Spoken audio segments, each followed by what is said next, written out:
Matt, I'm really sorry to hear about you getting let go from Battlestate Games due to your handling of the Escape from Tarkov situation. I know how excited you were about that job. Yeah. You made some interesting calls on there. I don't know if I would say I'd agree with them. The $250 price point being your idea. Yeah. Pretty wild. But I do want to congratulate you on your new job with Sony PlayStation Network. Thank you so much. I think we're really going to be a trailblazer over here, and we're gonna do good work over here at Sony. Yeah, I hear you pioneered the you're sort of in charge of rolling out the PlayStation Network to games like Helldivers and stuff like that. Yeah, we're really proud of the work that we've done, especially over this last week. Yeah. What was your choice to roll out PlayStation Network account requirements like months after the game came out? It seems like you'd want to do that when the game launches so that you don't run into some sort of weird situation, we really did it for the gamers, especially in countries around the world where people didn't have access to PSN, and also because we wanted to show our shareholders that we had more people sign up for PSN this month. Yeah. I mean, it's at least those people in those other countries got to try the game before they lost access to it, Yeah. Welcome to the Level With Me podcast, everyone. Thank you so much for coming by. If you'd like to watch us live, consider joining our Patreon, and you can watch us on Mondays. Otherwise, the episode comes out on Wednesdays. And we got a lot to talk about this week, man. Gaming news. The game industry has not let us down the past couple of weeks in terms of things to talk about, shall we say. Not necessarily good news, but interesting news. Well, it was, okay. It's good news now. Yeah. But only because it was bad news. Mm-hmm. Yes, we'll get to it. Also, just to clarify to all those people, I don't actually work at these other companies. Last episode I saw in the comments, people are like, "Man, I'm really impressed that this BSG employee would come on and talk critically about their company." I'm like, I'm just a dude. I'm not actually a part or affiliated with their company. Just a heads up, guys. Yeah. I think they were joking for the most part, Matt. There were some that were joking, and then there were some others that were like, "Oh, it was actually just Matt, and I didn't realize it was Matimio." I was like, "Yep." Yeah. Well, that is kind of my goal with the whole deadpan delivery on everything. It's like some people out there are really going to think that you're a monster, and that's what I'm worried about. Is that like all these things over the years, people are going to be like, "Oh, I can't believe he did that," and then I'm just like years later, it's like, "Man, that Matimio guy is terrible. He's just been behind all these bad decisions." I know, it's just awful. Yeah. What's your take? Okay, so let's catch people up to speed in case you missed the weekend. Yeah. What happened is there's a little game called Helldivers 2. A couple Probably people one of the like best games to come out this year. Call it a indie niche game, something like that. No, it's a huge game. Runner up best game of the year type situation is probably going to be one of the more celebrated games of 2024. Yeah. It launched, and it did have a little disclaimer, I guess, but it was supposed to... Sony's a big part of the game. They're a part of the first game. The publisher. It's supposed to be tied into the PlayStation Network. For whatever reason, when the game launched, they just weren't ready to get it on the PlayStation Network. Server issues, technical details, whatever. Who knows what the actual reason is, but they just weren't ready. And so... they announced, I think it was a couple days ago, 3-4 days ago, that they were going to start requiring people to link their Helldivers 2 accounts to the PlayStation Network, and the internet exploded for various reasons. But yeah.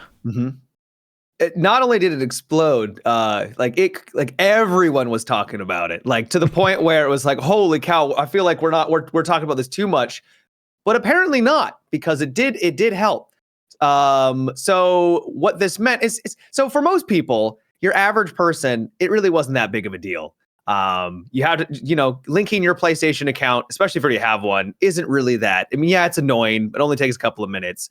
But the problem is twofold. Well, probably more than just two. First of all, the PlayStation Network isn't very secure. Sony gets hacked all the time. Yeah, and I've gotten those emails many a time. Yeah, and while that's true for a lot of other companies as well, it just goes to show that, security isn't at the forefront. And it's like, why would I want to be now associated or have my information potentially being leaked by Sony on accident, right? So that's one issue. Not playing on a PlayStation, don't own a PlayStation, maybe. Right. Yeah, you still got to give all your info over to Sony, and now you're going through Steam and Sony. It's just like you've given them 3 points of failure along the way where all of your info can get leaked. It's annoying. True. And then the more important part is that many countries, more than ones that can, simply, it's against their TOS, or they simply cannot create a PlayStation account in their region. So they technically cannot play the game that they purchased, which is a much bigger deal. Yeah.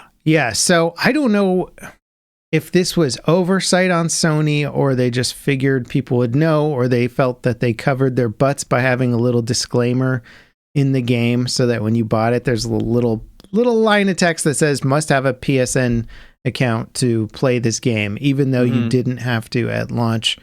I heard that a lot of people in these countries that want to play PlayStation games that need a PlayStation Network just make an account and say I'm in whatever country, and they get around it for the most part. So I wasn't sure how much of this stuff was actually going to affect people. It's hard to know, right? But people were very, very upset about it. And I do know for a fact that some people had to return the game. And then I believe Valve, I was reading about this today, started issuing refunds for people who wanted it, it's in those regions. Yeah, they've made a couple of changes this past couple of years with the day before they allowed refunds after the 2-hour place period.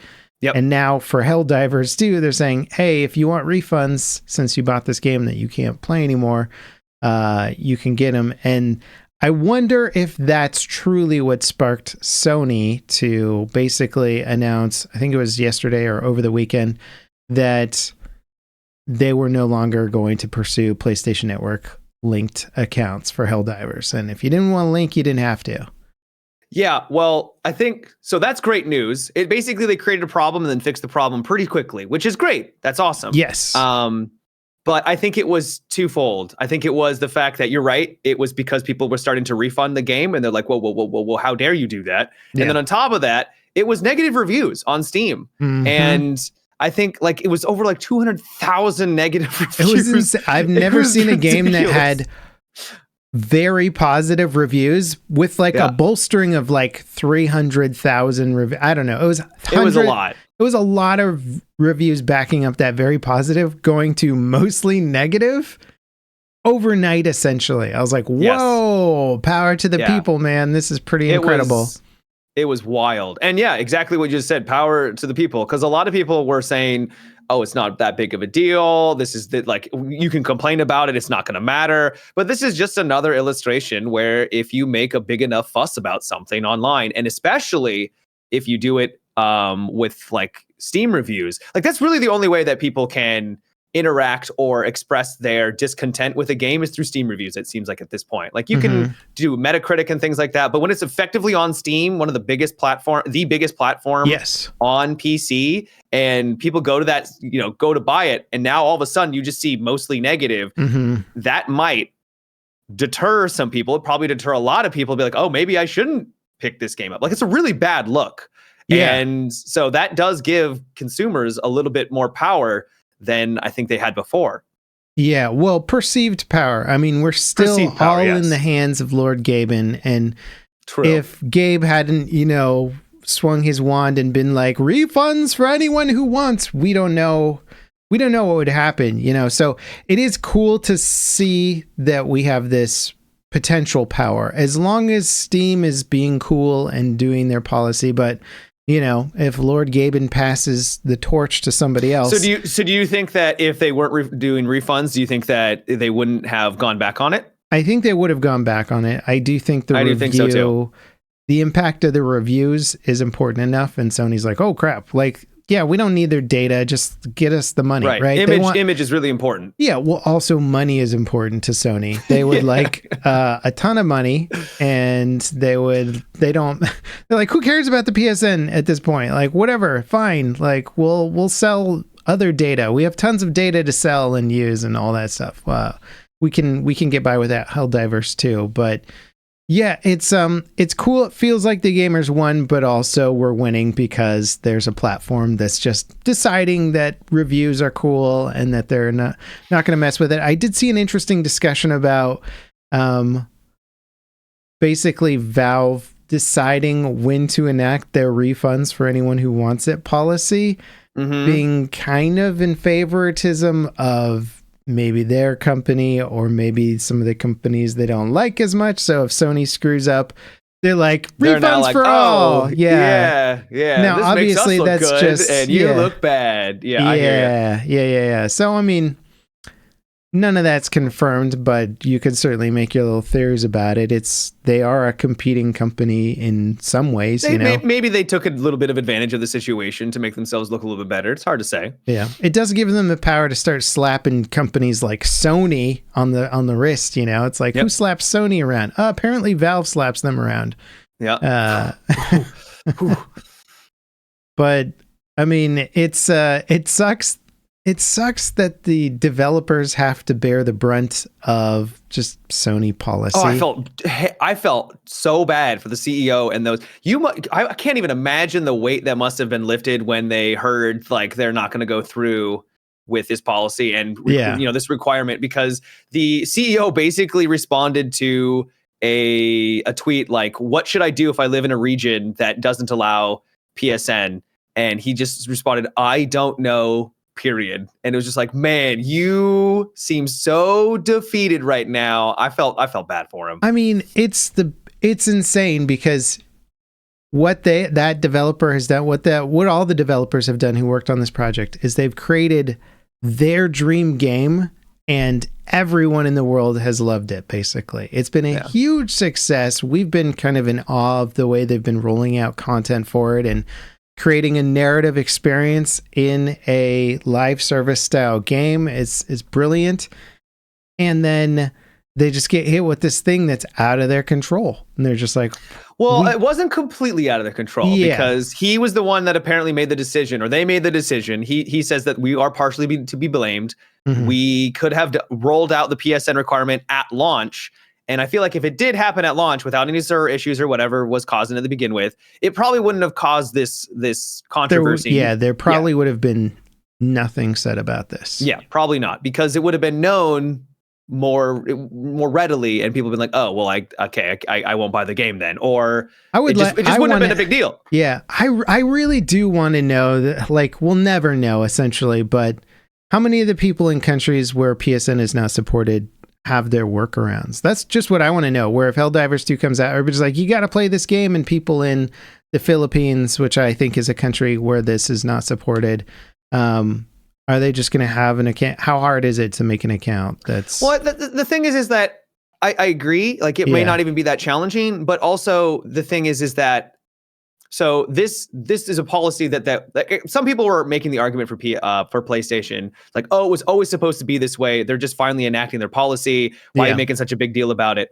Well, it's like, well, those people, and then they'll say they can just go make an account in those countries using like a VPN, or there's workarounds to make those accounts. It's not a big deal. But it's like, well, they're enacting a policy that is, that they should have done at the very beginning. It's just the inevitable. But you could also make the argument that it goes against the TOS to make an account in those countries when you're not supposed to. So you're breaking the TOS. And so if they're now going to enforce that policy, well, what happens when they start to enforce the policy of this over here, right? So you can't have it both ways. I wonder if there was some legal stipulation there where Sony looked at it and went, oh, this is going to expose us to some lawsuits, and our legal team has basically said, just drop it, Maybe. It's not worth it. Yeah. But it's been interesting, man, because we've seen now like 2 weeks in a row, developers, it's not really I don't see it as much as the devs making a huge screw up in this case, but fairly big publishing screw ups that could have This one, I don't think will have long-lasting effects on Helldivers. I think they're fine. We've already seen the. Did you see the cape that they announced for like it's one of the custom cosmetics? The cape has got a pattern on it it's like red lines down and then a blue line up, which looks just like the Steam review scores. It's like exactly like it.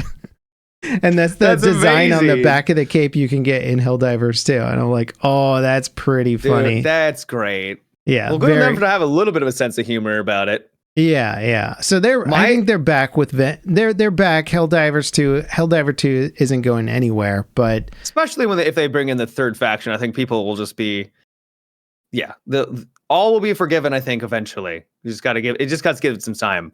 My favorite part about this entire thing, though, is that Helldivers, the entire theme around it, and everyone has rallied around this idea of like democracy and coming together, banding together to fight the bad guys, right? Tyranny.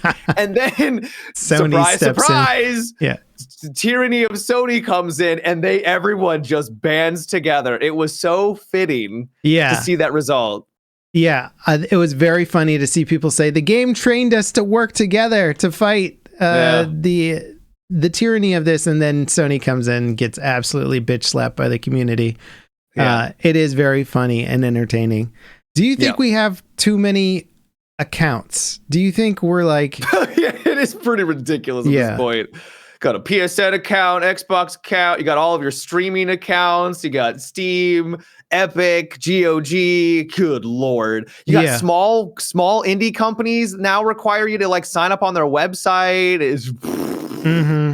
How much of this is just like obviously the thing in other countries, that's a big part of it, but how much of it also do you think is just people like, can we just stop signing away our details and putting in our credit card info and just knock it off, guys? Like, it's just too much. It's too much at this point. Having to buy a game on Steam and then but it's just, I feel like that's never going to end, or maybe it'll get regulated, or maybe like there's platforms like GOG which try and fight against more of this to a degree. Like they sort of fight against DRM stuff. But if you launch a game on GOG and not Steam, you're like, okay, well, that was nice being a game developer. Like, what are you going to do for your next job since your game completely tanked and made no sales? Like, you just don't have the option to only launch on one platform. Like Steam is the platform, and people are kind of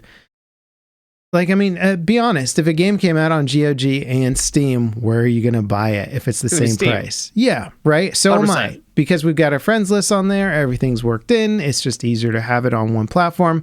And unfortunately, the consumer doesn't really pay attention that Steam takes a much bigger cut of developers' money, so they'll make a lot more if it's on another platform. GOG does away with DRM stuff, so you can download games and not have to worry about, you can own the game, allegedly. We were talking about that the other day, but there are platforms out there that are trying to do this the right way, and gamers don't really care enough. They don't. Well, it's because they're comfortable. It's the reason why, and we don't have to talk about this too extensively, but everyone criticizes Epic for the way that they've been handling trying to get more of the pie for, bring people over, take people away from Steam with their tactics of free games and exclusives and things like that, where they buy the rights for like a year or whatever.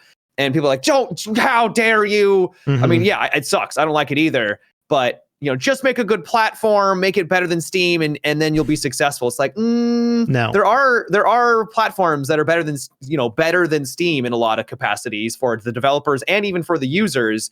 But because Steam has that already established base, people don't want their games on other platforms. So I think you have to try to do something different. Maybe not what Epic did. Maybe their tactic has proven not to be super successful. But I don't know what the solution is, because Steam is just such a monolith right now on PC. Yeah, and it's not even necessarily, like, we all like to praise Steam for this and that, but they are charging way more than the other platforms to developers, and the users don't really see that, It does affect us in that devs make less money, games fail, game studios shut down. smaller projects that we really liked might not get a sequel because, the cut from Steam was too much or whatever, or the amount of post-launch content might be less because they're paying all these Steam fees and what, which, Epic charging 12%, Steam's charging 30%. Clearly there's a lot of money difference in there that they don't necessarily need to charge. And, I don't know what the solution is because we're just sort of going to go with the biggest platform with the most people on it. It's like Microsoft's been trying to enter the console market forever, and they've never really been able to take a big piece away from Sony, right? Because the PlayStation's just been so big, and it's just easier to get people in to the network that people are already on. All my friends are already on this console. Like, it's so hard. It's why Microsoft has kind of pivoted to like Game Pass and stuff. That was their pivot, to try to figure something out and do something different. Yeah.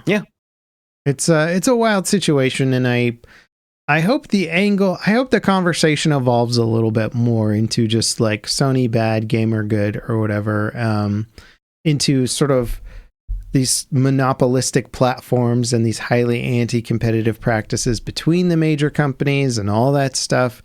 Because the solution, I don't think, is simple, and no, I don't know what it is. The one take I don't like is that people are like, I don't care if Steam or these companies mainly Steam becomes a monopoly because I don't care for these other platforms. I only want to use on Steam. It's like, that's fine in the here and the now, but what happens when they do become a monopoly? Yeah, and they really truly are the only really option, and now all the game prices increase, or they take an even more insane cut. Yeah, like They could change a lot of that stuff whenever they want. Their policies, or I'm sure they have it written in a way where they can adjust things as they want to, just like with their refund policy, right? Yeah. And it's sort of like supporting a dictatorship because you like the guy in charge, right? You're like, right. Dictatorship's great, You're like, yeah.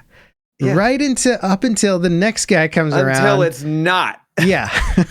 Until it gets really bad. So I'm always kind of worried about that with Steam, which is just like, it's good now, guys. You're all liking it now, but wait until it's not, I got a question for you. Did you see any of the, back to the Helldivers and Sony? Sure. Yeah.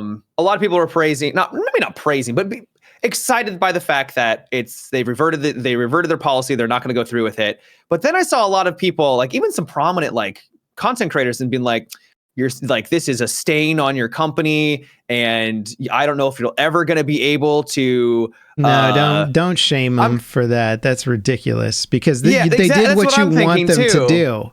Right. Like, they did what Tarkov did not do, right? We were talking about Tarkov last week, making this horrible decision and then just sticking with it. And you're like, you got time to roll it back. They made some concessions, but they did stick with the $250 $250 thing is crazy. Yeah. And they did make some concessions, you're right. But Sony rolled it back completely. They rolled it back. They got the backlash. They went, hey, we're gonna do the thing that you want us to do.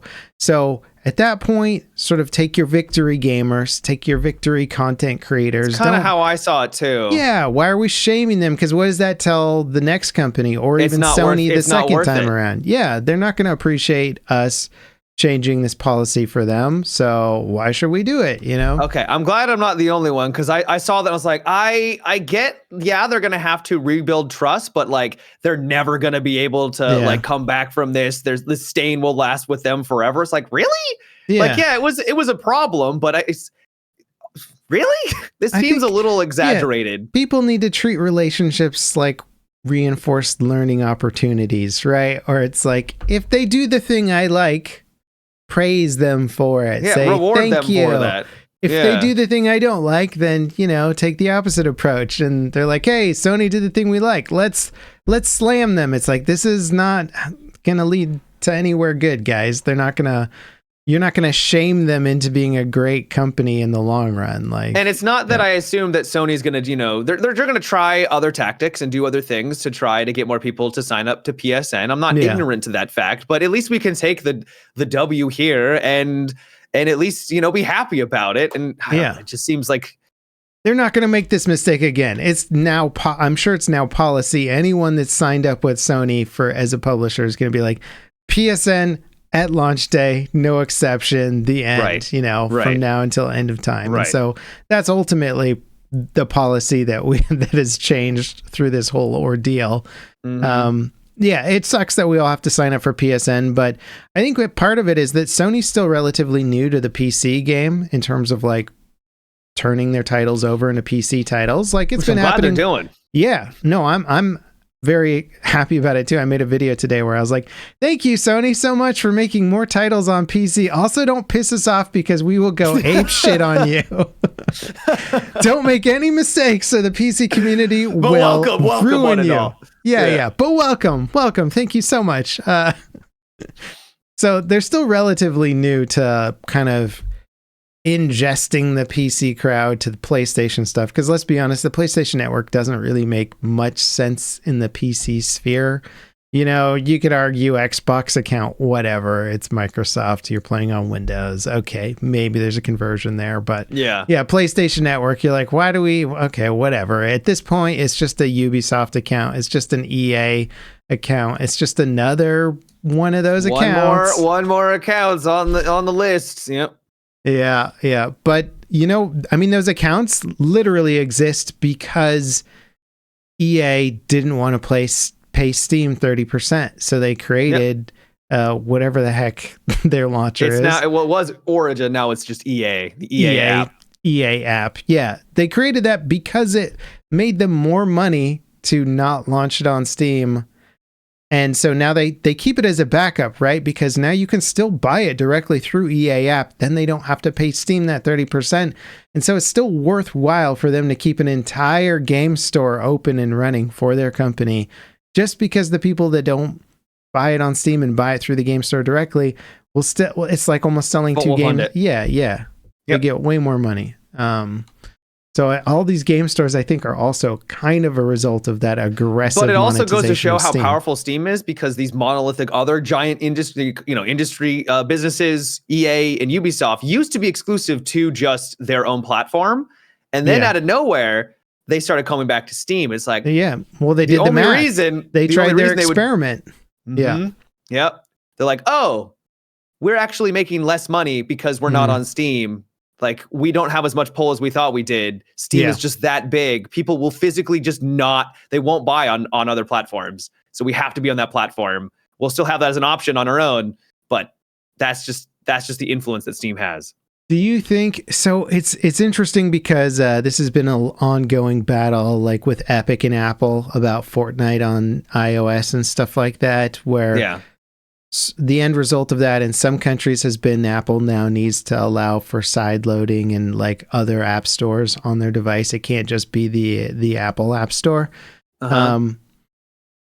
Obviously, we have that freedom on PC, but it doesn't matter quite as much because free market has not led to this equal space for all developers. It's led to very much a single-sided market, which is what the free market does naturally, because that's why we have regulations within most free market societies, is anti-monopoly, anti-competitive regulations to try and keep companies from doing the bad stuff. Do you think the future is going to involve some sort of regulatory measures from either European Union or the US on these massive distribution platforms? Because I just don't see any other thing changing. Maybe at some point. I mean, I can't predict the future, and also I'm not very knowledgeable on that kind of thing, but I would imagine so if it does get too big. Yep.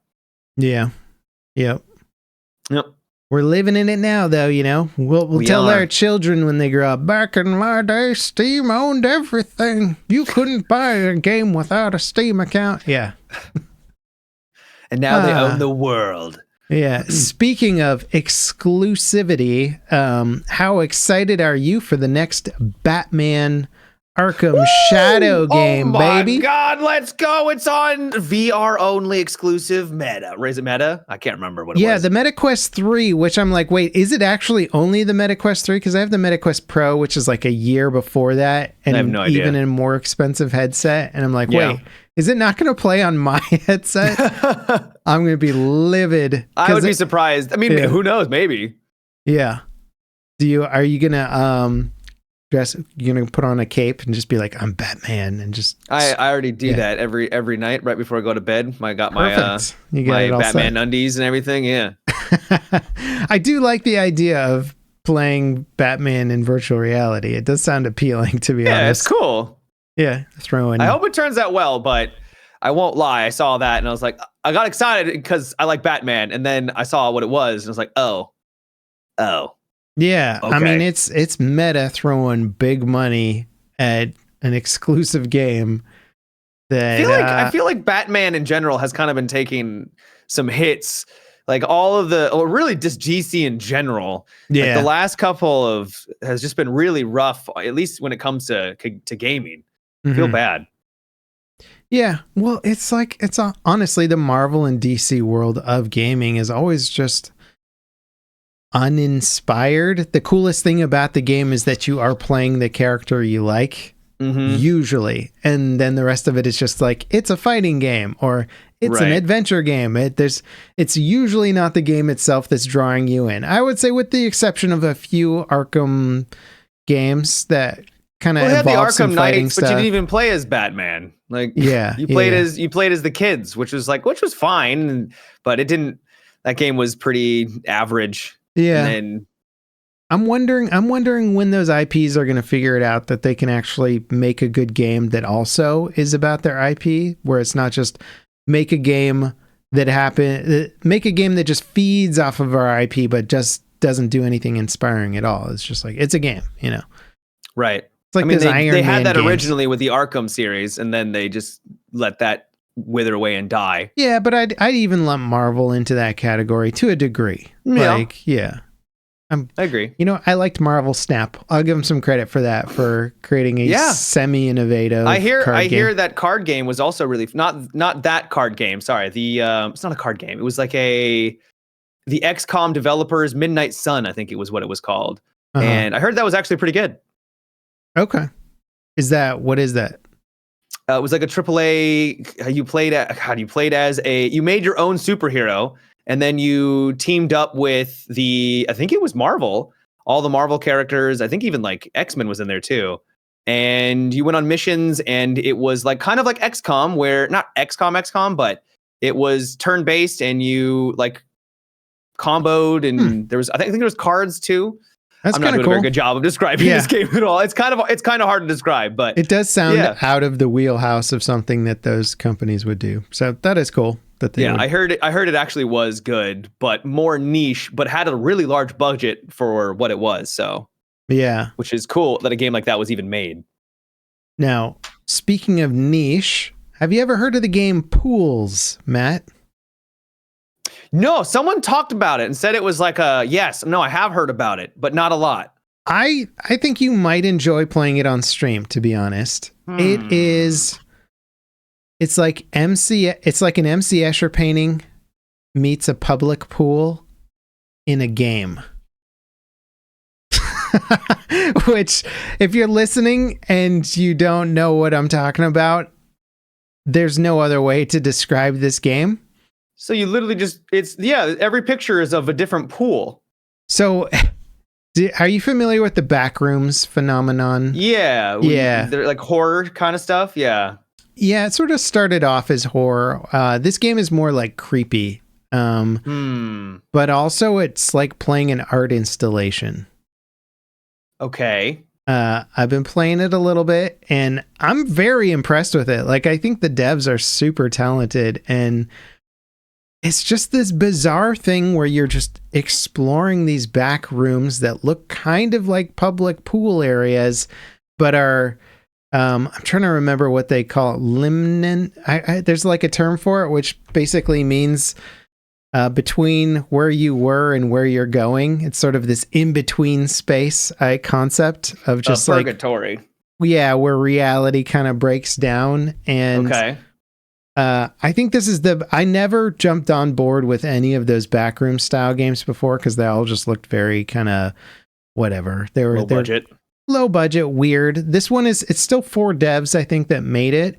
And they really mastered the few things that they had to master to get this environment to look good. But This is, in my opinion, by far the coolest looking version of it. And it actually sucked me in to the point where I'm like, I don't know what's around the next corner at this point. They had enough evolution to the variety that I was like, holy crap, what's happening now? Like, this is wild.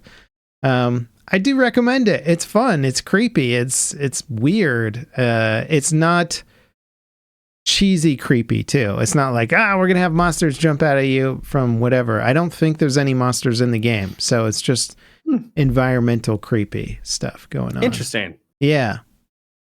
I think you might like it. I might have to try it out. Yeah. I didn't think I would be interested in a game where you walk around in different kinds of pools. Yeah, that's what it is. There's diving boards, there's water slides, there's rubber ducky inflatable things. And it is so creepy, dude. Sold. Yeah. No, I mean, there were points in the game. Music? What like is it?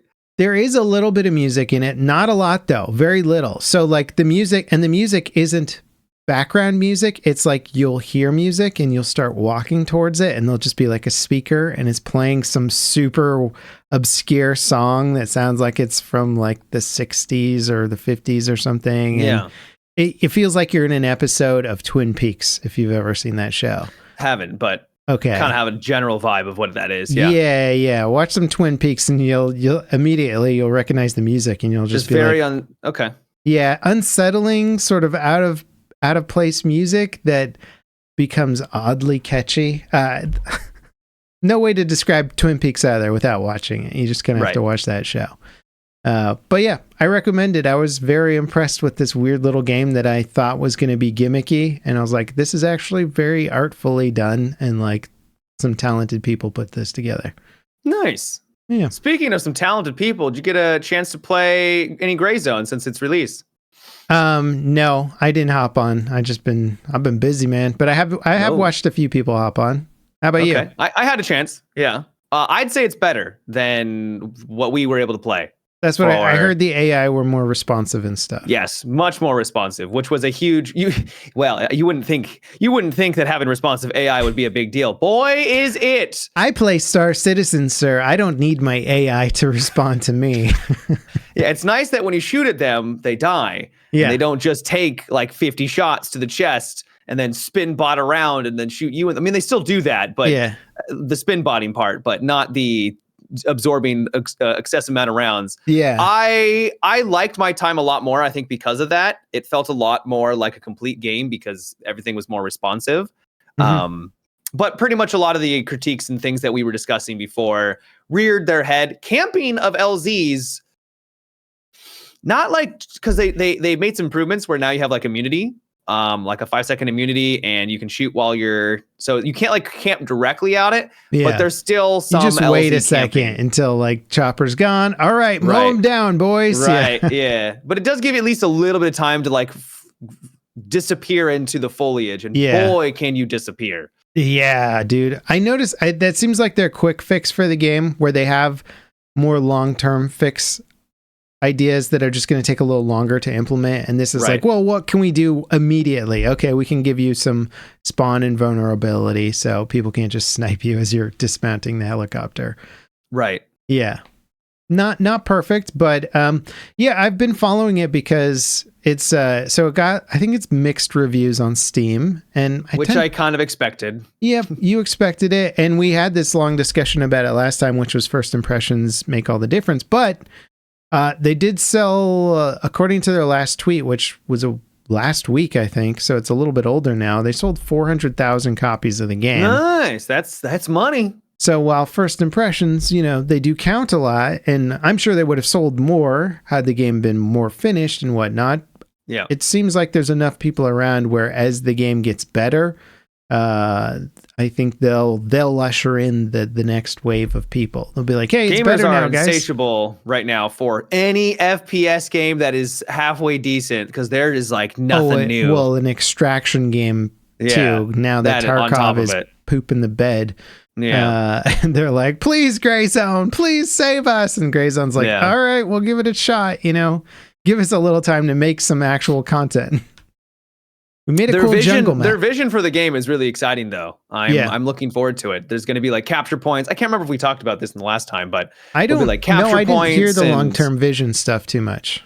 Yeah, so there was a list somewhere. I could go try and find it, but I think there's going to be like more survival elements where there's big like crafting.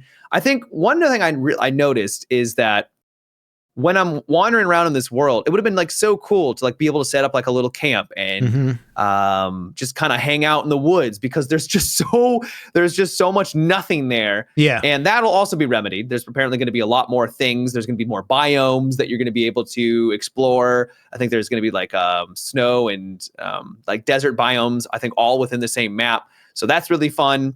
So when they add those things, same map, so they're just going to expand this map. I think so. I think, or change different parts of it. Yeah. If they can figure out how to do that and just make it a massive map where you're just like, I'm in the snow region, I'm in the desert region, whatever, that'd be pretty cool. Dope. Yeah. Although I don't know how realistic it would be to have snow within like a couple of kilometers of who cares? I mean, that's the thing. As long as it somewhat naturally, transitions to, one side could be the desert, and then there could be like a mountain where there's some snow, and then on the other side is more of a lush jungle. That's actually kind of realistic. And so, anyways, there'll be actually like kind of conquest capture points around the map where you can take them for your side.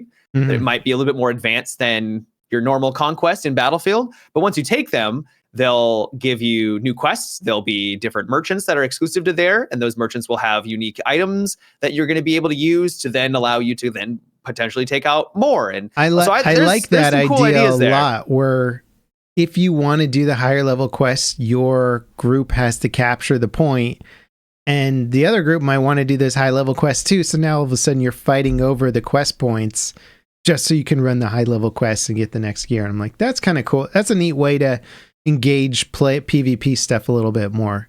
I actually really do like the PvE focus of it because of just how clean a lot of the military stuff is. It just looks neat. The animations are fantastic. The in-game comms are really cool. You just feel like you're a badass. And then having enough decently challenging NPCs to go up against, it just makes it fun. The AI is a little jank, to say the least, right now. You'll enter into a compound and literally every single one will be like, "Hey, you, what are you doing over there? Come out, little boy." And like, it's like, whoa, just whoa. Yeah. And like all of them are yelling at you. They all kind of know where you are, and that takes you away from it. And some of them, like especially when we get to the tier 3 zones, will just beam you through bushes. They'll literally shoot through tents and like headshot you. It's like, okay, they're definitely going to need to do some tuning on the AI. They're a little too cracked at times. Yeah. The bush shooting stuff, that's a hard problem to solve, because if you think about it, because you can abuse it. Yeah, right. You back into a bush and then the AI can't see you, where maybe a player would be able to figure out where you were.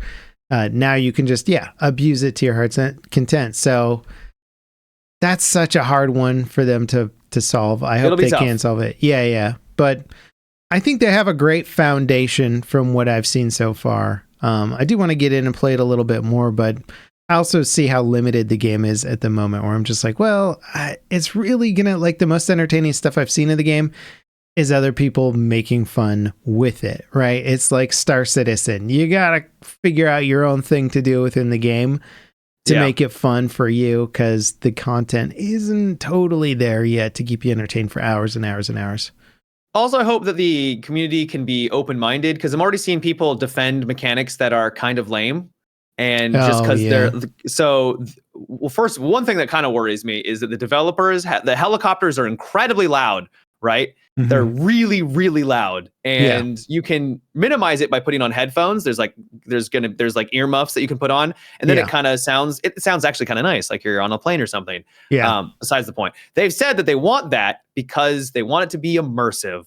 Yeah. And I'm like, my ears don't need to bleed for your game to be immersive, sir. This is ridiculous. There's a level, right, where it's like, okay, give somebody who spent the money on the cool earmuff, the special combat headgear that you basically turn on a little switch in real life, and it's a speaker. And so you can hear stuff around you without going deaf when listening to gunfire. So it makes a lot of sense. It'd be cool if they could just like click a button. If you really want, just click a button, and then all of a sudden it muffles the things around you, right? So that way you can at least toggle it instead of having to have a 2x2 item in your inventory, swapping between your normal headset and actual earmuffs to be able to not have your ears bleed. Yeah, no, it's always got to be. That was like, there's a couple games like that. I remember when PUBG first came out and footsteps were like, if you couldn't hear people coming, just forget it. You lose the game, right? So you have to be able to hear every footstep. And everyone was cranking their volume to like max. Like, so how are you not getting tinnitus? Yeah, so you can hear them tiptoeing 100 meters away, and then you start shooting. You're like, my ears, they're bleeding. It's just that kind of audio design in shooters has to be really well dialed in, because players are going to try and get an advantage. And if the advantage is to make your ears bleed, then that really sucks. So they got to fix that for sure. And then there's other things where people it takes like 5 minutes to get from one side of the map to another in the helicopter. And they follow like the streams and the tree line. That drives me crazy. And I'm like, and so people are like, oh, it's realistic because, anti-air. I'm like, what anti-air? We're playing a video game. Like, I get, some realism is fine, but like, guys, also our time. All we have is time, baby. Yeah. And I don't want to have to wait 10 minutes when it could have taken 6 minutes to get to one side. This is ridiculous. Now, the World of Warcraft Griffin rides are going to get old pretty soon. They're like, isn't it beautiful? You're like, yeah. I mean, the first couple of times. Yeah. Now I'm like, how long is this trip? What can I do on a helicopter? Nothing at all. I can do nothing on a helicopter. Cool. So it just turns into a movie at that point. I'm okay with people wanting the realism and the authenticity. I think that's fine. But I hope people will be open-minded to the idea of like, maybe things could be optimized a little bit. It doesn't need to be, super punishing just for the sake of being punishing. Maybe that'll be less severe once they get some of their forward operating base ideas in the game. We're like, it takes forever from your main base, but if you get out to this one, now it's like a 1 minute flight or something. Right. Or you could make a camp or something that would give you another spawn point, or who knows, something that would allow you to facilitate, and so you're not just having to fly 10 minutes. It's not 10 minutes, but it can take a while to get from one point to another, especially with the call-in system where it'll be like, oh, it's going to take 4 minutes for it to just arrive here. Yeah. You know what I want in games like this, and I'm surprised, like, maybe the military is working on stuff like this right now, but in a game like this, it would be cool to just call in a large size UAV that can like carry stuff, and you just like, hey, I'm shipping this back to the base. Take my mission gear, my mission item, and take it back to the base. An air hook? Yeah. Or like a little drone air hook type thing. Or you can order some water from your inventory, right? And then it's an Amazon drone comes in. Why not, dude? That text like 2 seconds away from. I mean, because modern warfare, as we've seen from stuff happening, is all about drone stuff. So I mean, drones. Yeah, why can't it deliver me some more water or take my gear back or something? I think that'd be cool. Not? I think that'd be dope. It would be. Obviously, it doesn't quite fit with what they're going for here, but may lessen a bit of the stress of getting some really great loot, and then you're like, well, I don't have to go back to base. I could just call in a drone and wait for that to come. Let's keep the adventure going, boys. Why do we need to take a 10-minute round trip back to base and like sit there while somebody's like, should I put on the ACOG or the red dot? You're like, damn it, Kevin, stop taking so long. I want to play the game. Yeah, I hear you. Yeah, a little bit too much downtime, in my opinion. But I think it's cool. I think they've created something there that's pretty special. Yeah. Agree. So how pumped are you for XDefiant coming out on the 21st, baby? Hell yeah, baby. I can't wait to XD all over the enemy. Yeah, are you gonna play that for like half a stream or something? No, I'll play it. I legitimately enjoy the game for what it is. It's Call of Duty, but Ubisoft, and it's fun. I enjoyed the betas that I participated in the past. I am not expecting this to be a Call of Duty killer, or all of a sudden I'm now going to be an XDefiant player. But I'm okay with enjoying the game in the here and the now, because that's probably all I'm going to get. Yeah. I hope it gets some legs and Ubisoft figures out how to monetize it properly so they can keep it around for a while. Because COD needs a competitor, and at this point, when you buy the COD package, it's this giant menagerie of things where you're like, I get a single player and I get a multiplayer and I get the war zone and I get all the zombie mode. It is a lot of value, but most people I think come in and they're like, I sort of just want this one aspect of it. Yeah, zombies. I want zombies or I want Warzone. I don't want single player or I only want single player. Like you got to buy it all. And I get it. That's their whole gimmick there. But this seems like it could chip away at that to a degree where it really did fill that Call of Duty multiplayer niche. There wasn't anything when I played it. I was like, yeah, this is kind of what I want from a COD multiplayer. Do you think experience. it's too late? A lot of people I talked to were like, this would have been great in between Modern Warfare 2 and Modern Warfare 3, where they were like, Modern Warfare 2 was not well received long term, at least the multiplayer, and many people were not happy with it. So if it came out like in between those two, it would have maybe had more traction. But then Modern Warfare 3 came out, even though it was just basically remastered Modern Warfare 2 maps from back in the day. It's been much. It's the gameplay itself is much better. Yeah, this would have made a lot more sense years ago, or maybe it would have had a better time getting some traction. That said, there's plenty of time for COD to screw up with their next multiplayer games. So if XDefiant's around while COD is really screwing up their multiplayer, people are going to hop on over to XDefiant, and it's free to play. So as long as they can make the overhead for maintaining this game not too rough, then great. But it's Ubisoft, and big companies don't know how to do that. They're like, all right, we just need to make $50 million a year and we'll be fine. And then the devs are like, I don't know if we can sell that many, like, camouflage backpacks or whatever. Horse skins. Yeah. Which is, I don't mind the idea of live service. I just think you really got to figure out a way to make the production costs of a live service game not astronomical. It's so hard to make a first-person multiplayer game too, and carve out your own audience. It's so difficult. Yeah, I don't know how Ubisoft's going to do it long term. I wish them luck. I want it to be good. I want there to be more competition. I want to have more FPS games to play, and I'm going to play it. I'm excited, but yeah, I don't know how hyped people are for the game right now. Yeah. So speaking of streaming games, are you going to play Hades 2 early access, or are you going to wait for the full thing? You're goddamn right. Yeah. Apparently, I only read a little snippet. There is more content in this than there was in the entire game for the original Hades at launch. So when it went to like 1.0, this is now more content rich than that. Yeah. Did the first game do early access? Yeah, it did. It did. What changed in Hades from early access to final release? I think they had like new biomes, but like quests or not like the story. Like, the story. So you could have beat the game. Yeah. And then I think they also added like more weapons and things like that. But you could beat the game, the final boss, which I won't say who it was, and then. That was like it. Like it would start over, and if once the game officially came out and you beat it, story progressed, and you had to beat it like a bunch of times to get the full complete story.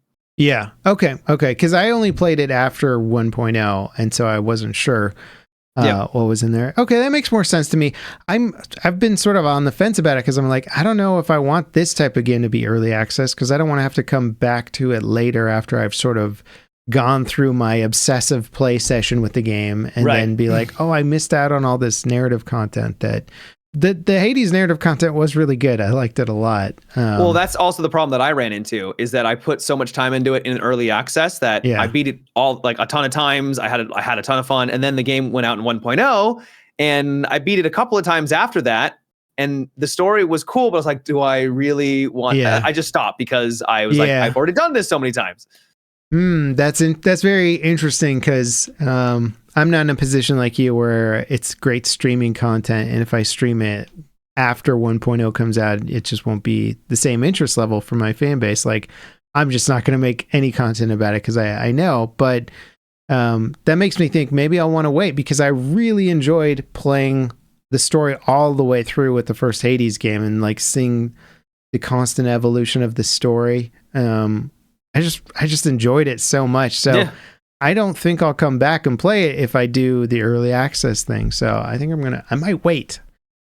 Well, Yeah. I plan on playing it, so I'll let you know if it's any good or if it's worth waiting for. Or I can't imagine it not being good, man. Those devs seem like they know what they're pretty up to. incredible. Yeah, it won like Game of the Year or something. Like when it came out, right? I don't think it won Game of the Year, but it was at least not nominated. Yeah, it was incredible. Yeah. Or indie game or whatever it was, man. Maybe. Yeah. So I finished Red Rising, the book that you recommended. Yes. I started the sequel already because I mean, it just leaves you at a point where you're like, well, this isn't an ending. Well, of course not. Yeah. So, yeah, I enjoyed it. It was good. Man. It was basically like a long Hunger Games thing, but it was enjoyable. Yep. It was hardcore. It felt rewarding. There's lots of cool politics at play that there's there's cool characters. Good characters, very good, like gray zone narrative telling stuff where you like the main character, but he's supposed to become a monster, but he's also not born to be a monster. And so he's got this internal grapple going on of like, I'm supposed to be this badass and doing this badass thing, but also I don't enjoy killing people. Yeah. So that's a fun thing to play around with. And then, the sort of some of the little love narratives going on there where he's like grappling with, nope, I can't have feelings because I'm on a mission. That's pretty fun and interesting. Well, we talked about this a little bit and I don't want to get into spoilers, but it's about a story of a person who was pretty much, oppressed by these golds, and then he becomes a part of their society. And now it's like, well, they're people, and they're with their own hopes and dreams. And some of them are awful assholes, but some of them are actually good people. How do I grapple with this idea? And some of them exist within the same house, right? So they're like the exact same faction, and some are the biggest a-holes in the solar system, and some are like the way that golds should behave and how they should try and run society. And so you've got that really interesting dichotomy, and that is a fun transformation throughout the narrative as the character gets more integrated to the gold society. It's easy to demonize a culture you don't understand at all, and then once you're integrated to the culture, you're like, oh, okay, they're not all bad. In fact, I actually like some of these people, and I'm going to feel really bad if they die. So that's fun. And there'll be death. Oh yeah. Oh, there'll be death. Yeah, no, I'm sort of anticipating the buildup already. I mean, the first chapter of the next book, or the first chapter or two with the fleet warfare stuff, I'm like, oh my God, all right. Like, this is just training? Like the whole Hunger Games thing ends after the first book. Everything else after that is completely different. That was just like the introduction into this universe. Yeah, but they're still in the academy in the second book, right? Like, you'll see. Okay.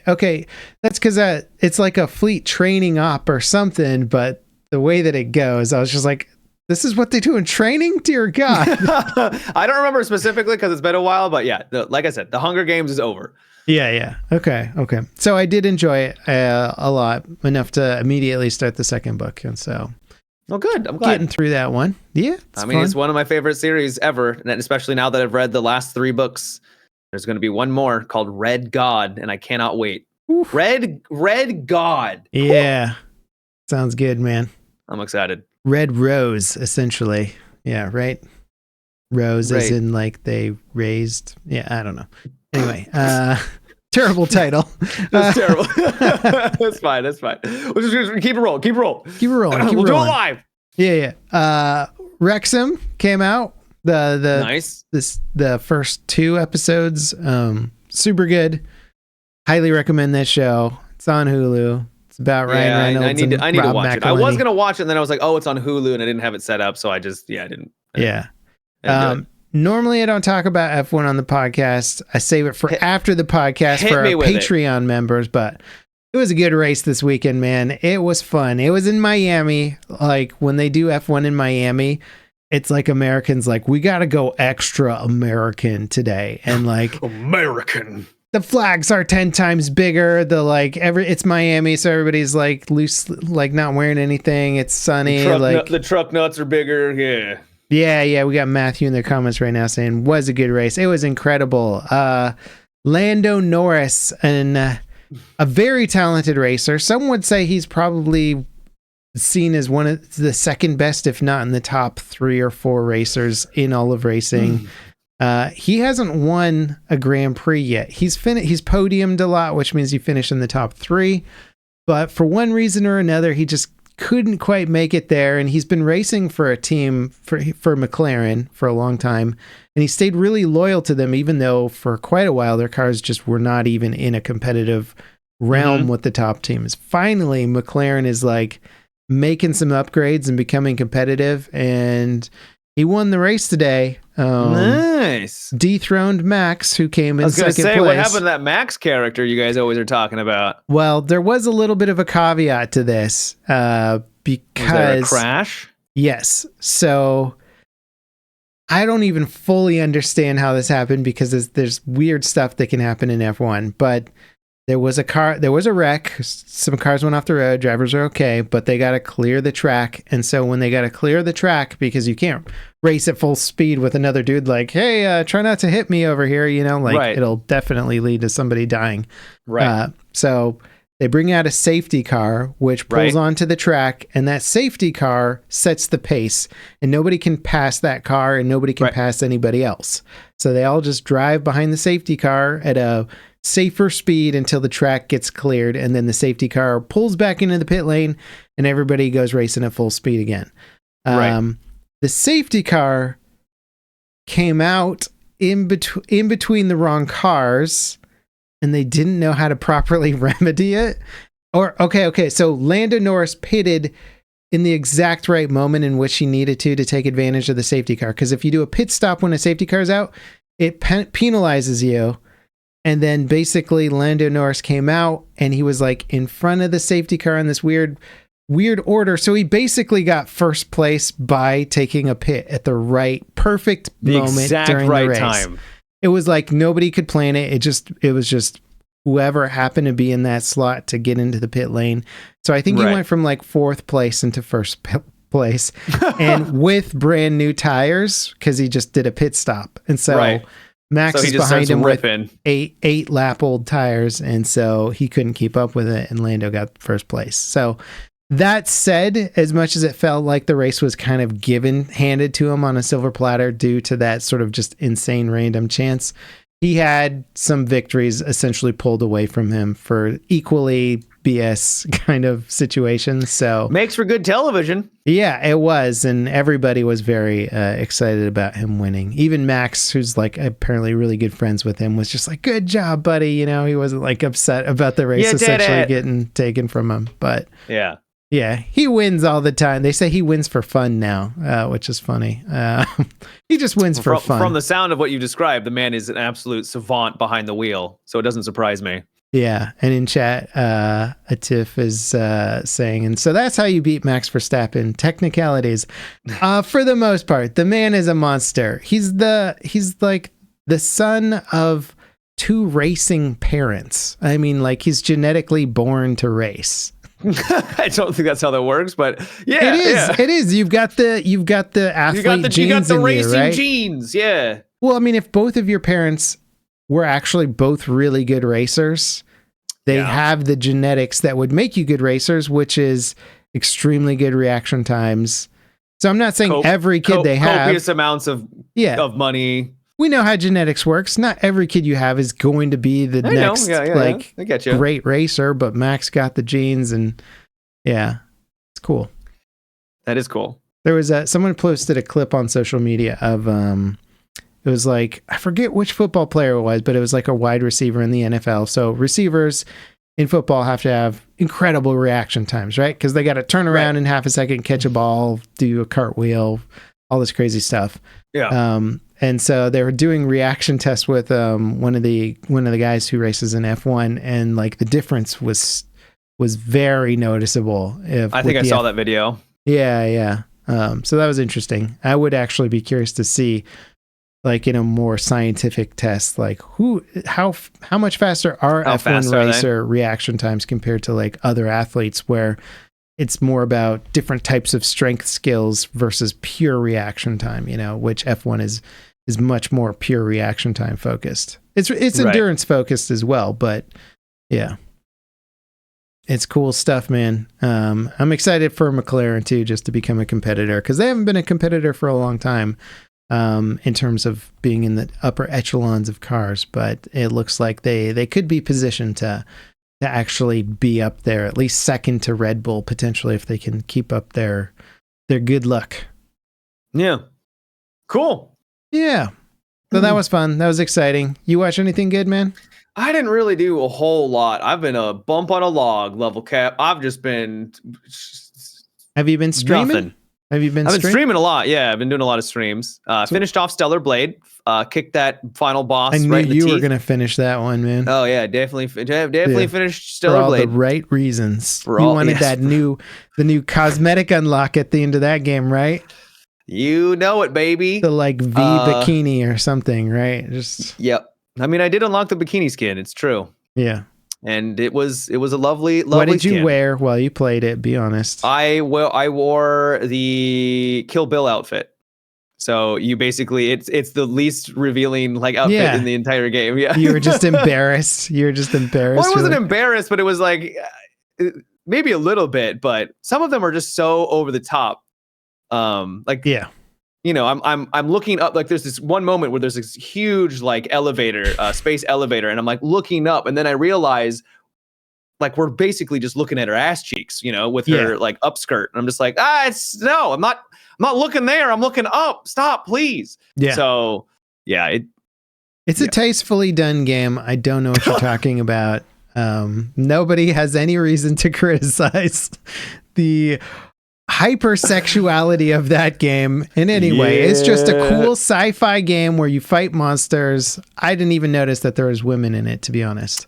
Yeah, the bosses were fun. I really like the final. God, they're like last 4 bosses were quite challenging, and they felt like they keep ramping up and up and up and up.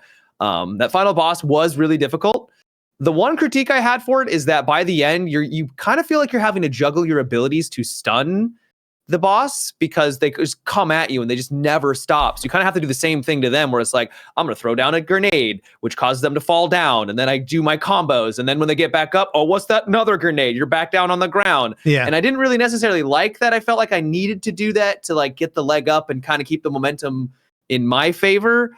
But man, it's like when you're parrying and you're getting those dodges and you're flying around, you're getting your combos, it's very satisfying.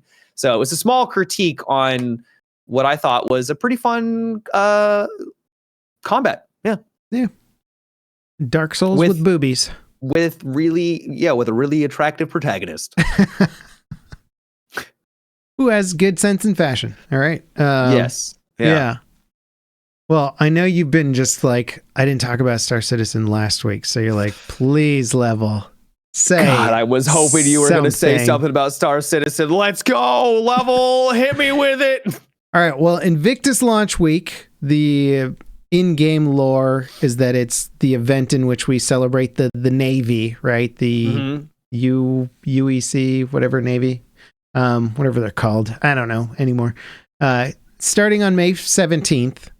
And it seems like the plan is to get their next major patch out before then. That seems like it's the only thing that makes any sense, because the stuff they're teasing with Invictus launch week sort of lines up with the latest patch. So we're on like T-minus 10-ish days from recording the podcast for that to drop. So I would say anytime between now and then is when this mega Star Citizen patch is supposed to drop.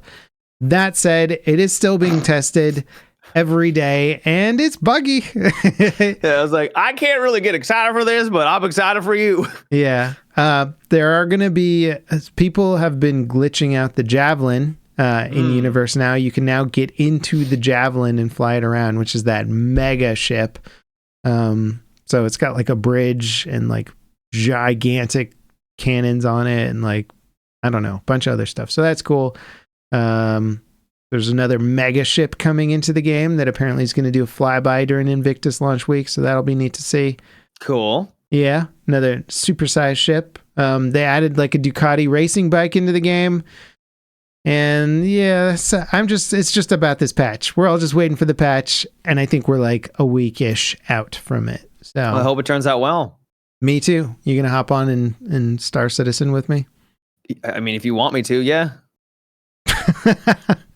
Yeah, all right.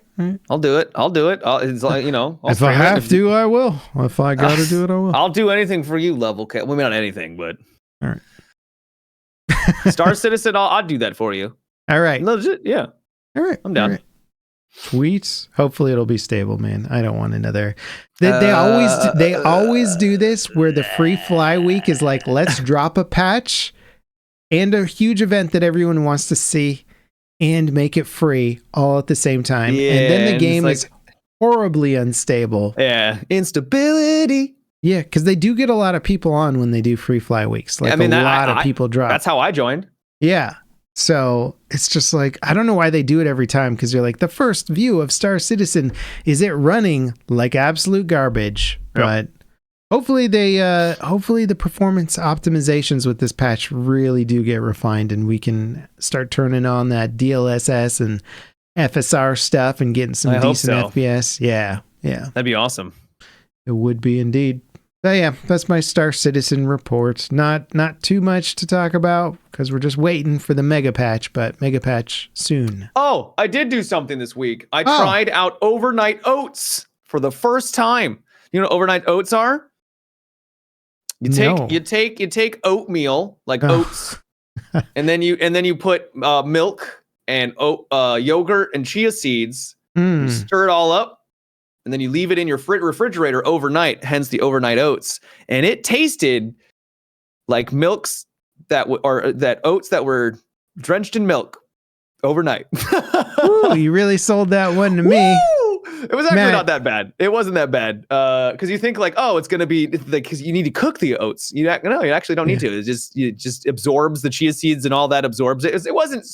It needed some sugar, is what Matt, it really needed. I'm going to need you to take it down a bit. All right. This podcast, this is sort of a neutral speed podcast, okay? I can't have you going off the rails here talking about your exciting adventures with Overnight Oats. Dear God. I'm thinking about adding maybe like some banana and cinnamon and stuff like that to kind of spice it up a little bit. Yeah. Maybe add a little couple nuts here and there. Probably needs some like honey to liven it up a bit. But yeah, no, I'm excited. I'm gonna probably try some more. Wild man. Some more tomorrow too. Yeah. Next episode, maybe we can have you review different types of oatmeal. That would be exciting. I mean, I love my oatmeal. What can I say? I'm down. Yeah. Chat says, my favorite is going to be question mark. You're getting Chad interested in this now, Matt. You're riling them up with your oat talk. What can I say? Yeah, I know what the people want. All right. I mean, I'm not gonna lie. I had some shredded wheat with brown sugar this morning, baby. Keeps me regular. That's good. Yeah. That's good. Speaking of regular, I'm just kidding. Yeah, where are you going with that one? Metamucil sponsors for today's stream. Well, we need our vitamin D and Metamucil supplement sponsors. Actually, speaking of which, there's been a lot of people kind of coming back for the podcast, making us feel good. The views have been up across the board. And one day, Matt, some sponsor's going to look at our podcast and be like, whoa, who are these gaming guys telling it like it is? Attractive young men. These young men who can...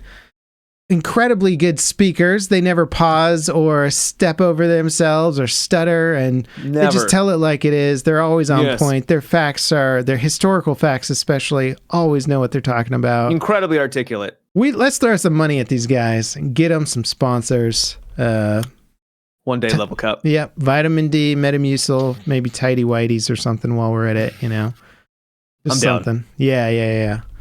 Yeah. Shall we wrap the pod up there? Sounds good. All right, guys. Well, thank you all so much for watching, and Matt's going to send you off with some incredibly valuable life advice. So my incredible life advice isn't necessarily advice, but it is, we've learned a lot this week about ourselves and that democracy is important and that your voice matters. And so remember, your voice matters. That's it. That's all I got. Yeah, unless you live in a country where it doesn't. In which case, sucks to be you. Oh, Jesus. Jesus. Yeah. I mean, come on, Matt. We're Americans. We can play it up. America. There's no problems with our country. Freedom. Freedom. There's no problem with our country except for, the distribution of wealth being that's insane. A whole other podcast, Level Cap. Did you see Mark Zuckerberg's $300 million yacht? No. Oh. No, I did not. Yeah. I'm sure it's a great yacht. Looks pretty cool, man. It's nice to have a net worth of $180 billion, God, dude, that 300 is nothing then. That's nothing. For him. He's like, I bought 3. Literally nothing. Good Lord. Yeah. One day we could be as ridiculously wealthy and no. I mean, if you had 180 bill, you wouldn't buy a 300. I could never see you spending that much money, Matt. You're one of the cheaper people I know. So yeah, I probably would still just buy Overnight Oats. Yeah. But the best damn overnight oats. The best overnight oats you could possibly eat, though. Hell yeah. Oh, man. Yeah. Matt's got his sights set high, people. All right, everybody. Thank you so much for watching. We'll catch you next time. Peace out. Bye.